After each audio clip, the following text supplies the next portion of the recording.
Hello po sa inyong lahat mga ka-crypto. Ako po si Pinoy Crypto Trader at sa video na ito ay atin pong pag-uusapan ang tungkol sa balitang ito kung saan ayan na po ang bansang US ay nagkaroon na po sila ng exposure dito sa Bitcoin Spot ETF sapagkat nagkaroon na po ng approval ang US SEC sa 11 mga applications. Kaya ayan, sa tingin ko ay meron pong isang nakalipas na balita na yung trading ay mag-uumpisa na rin mismo sa susunod na araw. Kaya ayan, pagkatapos ng approval ay bukas na nito ay trading na. Pwede nang i-trade ito. Kaya ayan, bago po tayo magpatuloy ay nais ko lamang po munang bigyang linaw ang aking disclaimer kung saan ang nilalaman po ng video na ito ay hindi po ito isang financial advice.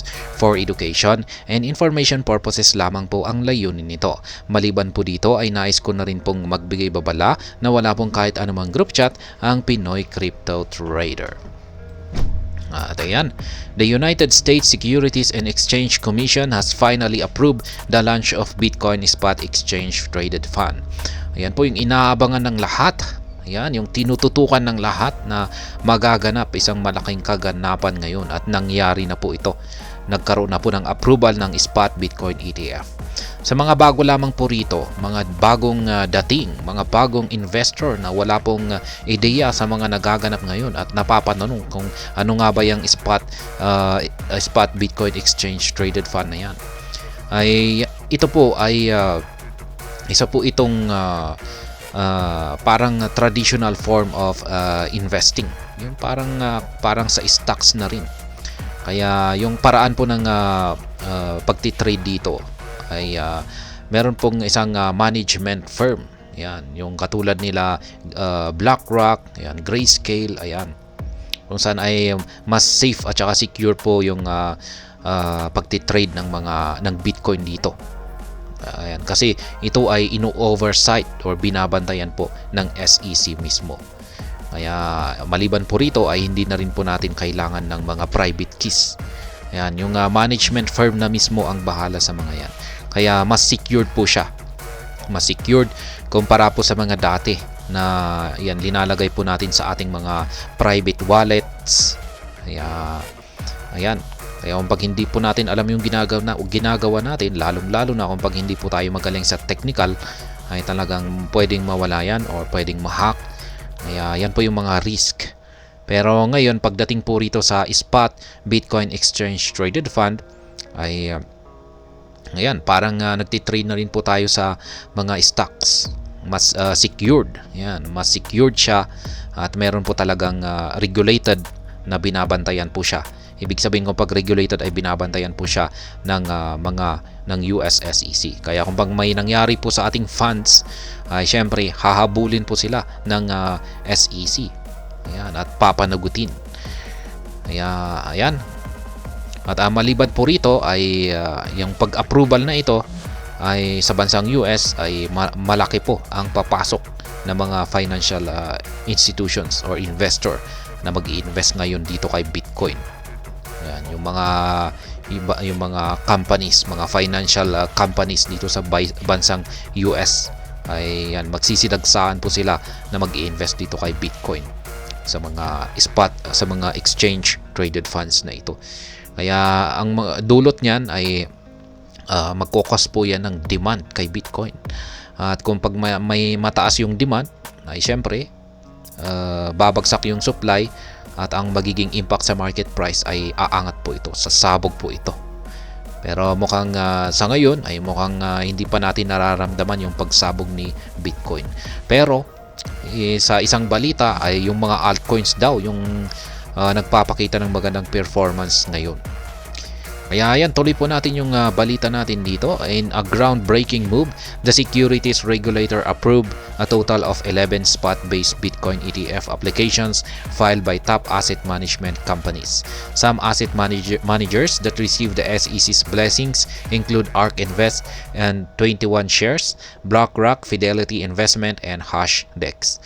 Kaya ayan, 11 spot-based Bitcoin ETF yung na-approve po ngayon sa araw na ito. At kabilang lamang ang ilan lamang po sa mga ito, sa mga 11 na na-approve ay si ARK Invest and 21 shares, si BlackRock, si Fidelity at saka si Hashdex. Ito yung mga management firms na sinasabi ko na sila na po yung bahala sa ating mga assets, yung ating yung kanilang platform. Ay diyan po tayo magti-trade at mas regulated po siya. Yan, hindi po sila kaya pag may nangyari pong hindi maganda katulad yung nangyari sa FTX ay at least dito ay may habol po tayo, may laban po tayo yung mga investor dito kasi kasama po natin si ang SEC. Kaya yan, Valkyrie anticipates massive inflow. Following the approval, the spot Bitcoin ETF will commence trading today. Ayan, ang bilis naman po pala nito. Si Valkyrie. Interestingly, the Cboe BZX exchange published a list of 6 spot-based Bitcoin ETF that will be traded on its platform today. Ayan, ka-approve lang ay pwede nang i-trade ngayon mismo. Kaya ang tindi naman nitong si Valkyrie. Ayan, magkakaiba po kasi sila. Yung mga management firms na ito ay magkakaiba po yung kanilang schedule kung kailan nila bubuksan yung kanilang trading. These include Fidelity Investment, Franklin Van Eck, Wisdom Tree, Invesco Galaxy, and ARK 21 shares. Ayan, ETF. Maging yung mga ito ay pwede nang bukas na po yung kanilang trading platform sa kanilang spot Bitcoin ETF. Once trading commences, these investment products could attract large inflows. In a recent interview, Valkyrie co-founder Steven Marklerg speculates that all asset managers could see up to $5 billion inflow in the first quarter. Kaya yan, kung nag-umpisa na po ang mga trading dito sa spot Bitcoin ETF ay mag-uumpisa na pong papasok yung malaking funds. Yan. Kaya ayon po sa co-founder ng Valkyrie na si Steven Marklerg, ayon po sa kanyang spekulasyon ay posible daw pong umabot sa $5 billion yung papasok na funds sa mga spot Bitcoin ETF na ito sa loob lamang ng first quarter. Gensler votes in favor of Bitcoin ETF. Ayan, yan naman po. Sa mga hindi po nakakakilala kay Ginoong Gary Gensler, ay siya po ang chairman ng US SEC. Yan, isa po siya. Kasama po siya sa mga nag-vote na ma-approve ang Bitcoin ETF.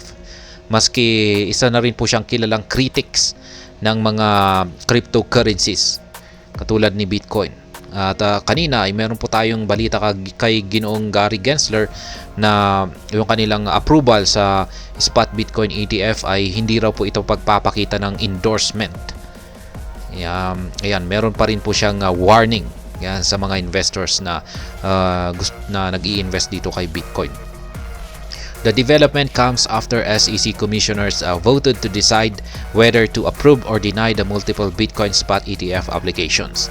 In a tweet yesterday, prominent Fox Business journalist Eleanor Territ shared the result of the voting exercise. Kaya yan, isang journalist na si Eleanor Territ ang nagpakita po ng result sa voting, naganap na voting na ito. 3 of the 5 SEC commissioners voted in favor of spot-based Bitcoin ETF, while 2 officials were against the products. According to the document shared by Territ, SEC Chair Gary Gensler voted for the approval of the physically settled Bitcoin ETF. Kaya yan. 5 raw po sa mga SEC commissioner ang nag-vote na pabor po sila sa approval ng spot Bitcoin ETF. At kasama po dyan si Chairman Gary Gensler. Yan, dapat ay isa po siya sa mga against dito kasi critic nga siya critic po siya kay Bitcoin. Pero yan, nakakapagtaka at talagang isa po siya sa mga bumoto ng approval. Yan, samantala ay dalawa po sa kanila ay hindi nag-vote. Yan, against po sila sa products. Kaya yan, 5 laban sa 2. Kaya ang panalo ay syempre yung mas maraming bumoto. Kaya yan, nagkaroon po ng approval. In addition, SEC's Hester Pierce and Mark Oyeda also voted in favor of the ETF. However, Caroline Crenshaw and Jamie Lizarraga voted against the investment products. Kaya yan po yung dalawa na dalawang SEC commissioners. Yan, na hindi po na against po, na hindi po bumoto sa approval ng spot Bitcoin ETF. Ayan, tandaan po ninyo yung kanilang pangalan. Yan, Caroline Crenshaw at saka si Jamie Lizarraga. Yan, ito po si Eleanor Terret, ang journalist na nag-post po sa outcome ng voting na naganap. Yan, si Gensler approve, si Pierce approve, si Ojeda approve. Yan, yung dalawang ito, si Crenshaw at saka si Lizarraga ay not approve. Ayan.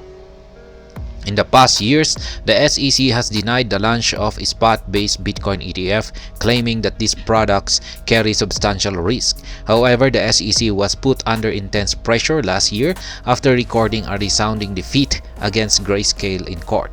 As reported earlier, the court slammed the SEC for denying Grayscale Investments' request to convert its existing Bitcoin trust into an ETF. Consequently, it ordered the agency to review its decision on the Grayscale filing. Interestingly, Gensler noted that since the court remanded the matter to the commission, he felt that the most sustainable path forward is to approve the listing and trading of these spot Bitcoin ETF shares. In the meantime, Bitcoin did not react positively to the approval of this ETF as many expected. In the hours leading up to press time, the top asset was down by 0.5% on the daily charts to 45,811. Yeah. Kaya yan po, wala pang impact yung pangyayari na ito na approval ng spot Bitcoin ETF, na hindi po tulad ng karamihang mga predictions ng mga market analyst na kapag nagkaroon daw po ng approval ay sasabog daw po ang market price ni Bitcoin. Yan. Pero gaya ng sinabi ko kanina ay yung mga altcoin. Yan. Instead na si Bitcoin ay yung mga altcoins po yung nagpapakita ng magandang performance ngayon. Kaya nagpapasalamat po sila, yung mga crypto community ay nagpapasalamat po sila kay Ginoong Gary Gensler kasi yung kayong approval na ito ay nag-cause po ng altcoin season. Yan, pero sa tingin ko, sa aking sariling opinion naman, ay siguro ay magkakaroon lamang po talaga ng impact ang approval ng spot Bitcoin ETF kapag papasok na yung mga malalaking financial investors, yan, mga financial institution. Yan, yung ipapasok na nila yung kanilang malalaking funds dito sa mga ETF. Kaya ayan, hanggang dito na lamang po tayo sa video na ito. Sana po ay inyong nagustuhan ang aking paliwanag dito. Kung inyo po itong nagustuhan ay pakiclick lamang po ang like button nito. Para naman po sa mga bago lamang dito, kayo po ay aking inaanyayahan para mag-subscribe. Pakiclick na rin po ang bell icon nito dahil ito po ang siyang magsisilbing notification nito sa mga bago kong videos na akin pong ina-upload sa aking YouTube channel na ito. Marami pong salamat sa panonood. Ingat po tayo lagi at God bless po sa ating lahat.